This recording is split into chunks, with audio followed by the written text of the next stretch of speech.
What's up, everyone? Thank you for joining me on another episode on this channel. In today's episode, we have to address the question: is Kevin Feige the new Kathleen Kennedy? Is he the destroyer of the MCU, the way Kathleen Kennedy has destroyed Star Wars? I think this is a fair question right now. What do you think?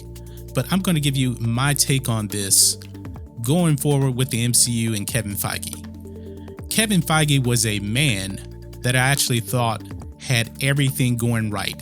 He actually knows the material of the MCU. He is a fan of the MCU. Kathleen Kennedy, on the other hand, she is not really a Star Wars fan. She doesn't really know the material. If you ask Kevin Feige questions about Marvel Comics and things like that, he knows a lot about it. Kathleen Kennedy, I'm not even sure if she knows who Ahsoka is.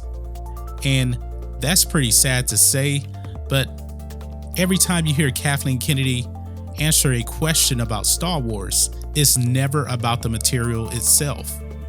Kevin Feige, he's conducted many interviews and he knows his stuff. But what happened to Kevin Feige? Why did he decide to get woke? Why did he become an SJW? I never thought that Kevin Feige and SJW would be in the same sentence. I never really imagined this. If you saw that coming, you know better than me.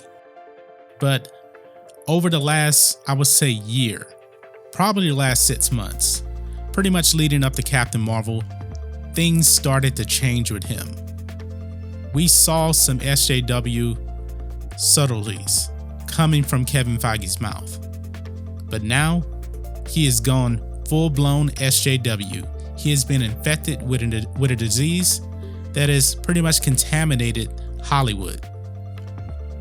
Now, my theory is that Kevin Feige was probably always an SJW. But Kevin Feige was smart enough to know that he couldn't go into the MCU and push all of these SJW politics up front because it would be a sign for disaster. So Kathleen Kennedy, she already had her agenda when George Lucas made her president and when George Lucas sold the company to Disney. She said that she wanted to push the female agenda into the movies.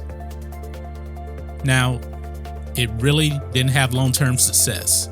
She had great success with The Force Awakens, but I could have had success with The Force Awakens because it was the first Star Wars movie in about 10 years. And then you get to Rogue One. Good movie. That's actually the only Star Wars movie under Disney that I like. But then the major problems started with The Last Jedi. And then Solo: A Star Wars Story lost money. That formula of SJW politics doesn't work long term. And I think Kevin Feige knows that. So he took the characters that were kind of popular. He started off with the Hulk and he made that movie. Not a great movie at all. Not a disaster, but not great. But he made Iron Man. Iron Man was a second tier character in the Marvel Comics.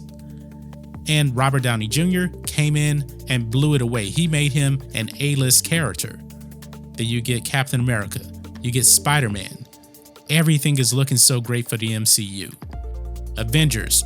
I remember when the Avengers movie first came out, it was an event. It was huge. I loved the first Avengers movie. Then we get to Infinity War. Infinity War was on a high level. It was one of the greatest comic book movies I've ever saw in my life. Leading up to Endgame, I was like, there's nothing that can stop the MCU. And then Captain Marvel comes out. And Brie Larson starts throwing her SJW politics and everything like that. And Kevin Feige was saying she's going to be the future face of the MCU. And I thought to myself, how can this be? Kevin Feige was probably always a closeted SJW. But now that Endgame has broke that record, being the highest grossing movie of all time, the real Kevin Feige is about to show his true colors, and he's been doing that. He's given us a female Thor, which is a terrible idea. Thor is Thor, that is his name, is not a title. He brought out the Eternals. He did race swapping everywhere across the movie. The cast of the movie looks nothing like they are in the comics. So he's been pandering now to SJW Hollywood. Was he pressured? Probably so. He could have been pressured. SJWism has flooded Hollywood so bad. Everything has been destroyed. Star Wars is destroyed. The MCU looks like it's getting destroyed. Star Trek has been destroyed, all because of SJW politics. It's not a winning formula. So let's get back to the question. Is Kevin Feige the new Kathleen Kennedy? Unfortunately, he actually could be worse than Kathleen Kennedy. He really could, because he has the MCU right now. The MCU is a bigger brand than Star Wars.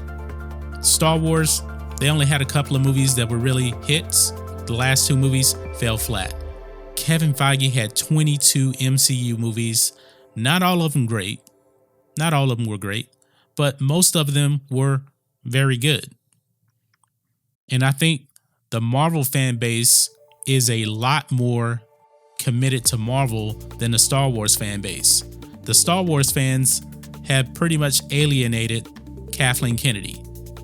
But if you look at the demographics of the MCU fans, they are strong and they are loyal for now, because they haven't really embraced SJW politics in the movies in the MCU. That is going to change. That is going to change with the Eternals. It is going to change with Thor: Love and Thunder. It's going to change with every single movie probably in Phase 4 and Phase 5 of the MCU. Now, when they announced Blade, I was on board with Blade.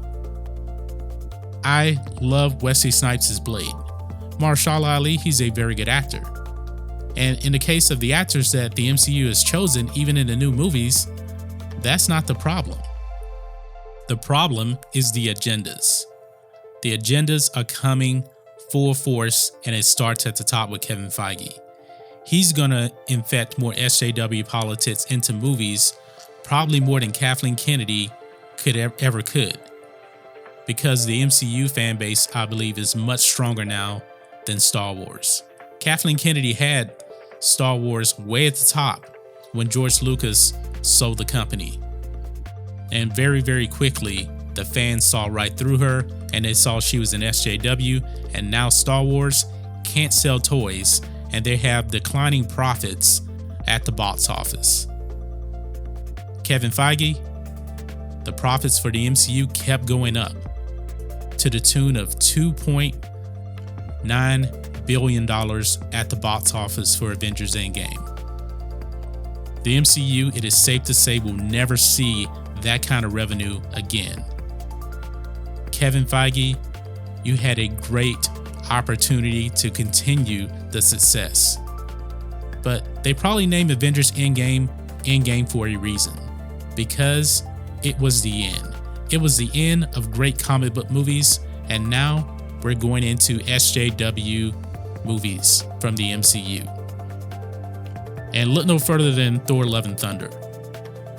That comic book started under Disney back in 2014, and it was a huge flop. Nobody was buying it.